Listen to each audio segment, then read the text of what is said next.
Hey, what the? What's she gonna do? This is a love poem.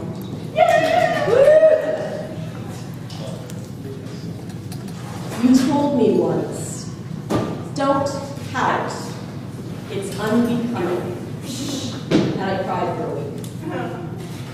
You told me I should develop thicker skin. And I wondered why you felt the need to teach me this lesson, when it was you who seemed to value my skin for its softness, and my lips for their sweetness, and my body for its tendency to let you in.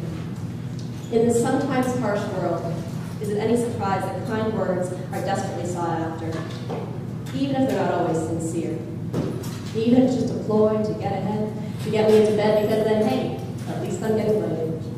I will soak up your sweethearts and lovers' talk like syrup on pancakes. I will sacrifice my working hours for some quality time and late morning showers, even if in the end my efforts are not matched. And the result is frustration, disappointment, stress. When my mother finds me grieving over yet another seething injustice, she says to me fondly, "You've been this intense since you were 5 years old." And while I'm not entirely sold on the idea that our personalities are determined at such a young age, it gratifies me to realize that I haven't yet passed that stage. Because the truth is, I don't want to develop a thicker skin. I don't want to win arguments based in unfair fashion, or use my passion to formulate malicious attacks, or pack my slate full of anger and hate, because while I've been hurt, I've not yet been broken. And while I've spoken my mind about the kind of lovers I've known, the kind of shown themselves unworthy of the title lover, my tone, I believe, has always been mischievous, playful, without regret, and I begin each new love affair full of unabashed optimism.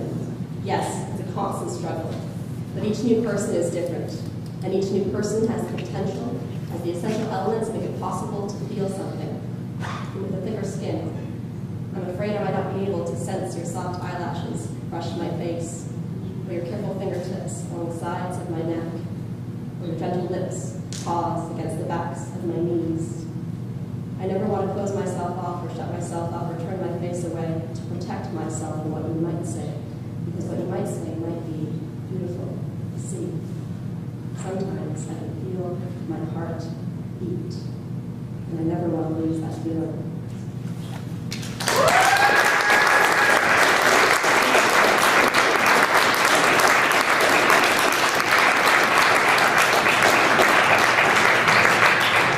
I wrote this very short next poem a few days ago, inspired by a it's inspired by a Facebook thread that Amanda Earl started up. And first, I just want to say thank you to Amanda in general, because she's such a link between communities, and I think it's really wonderful.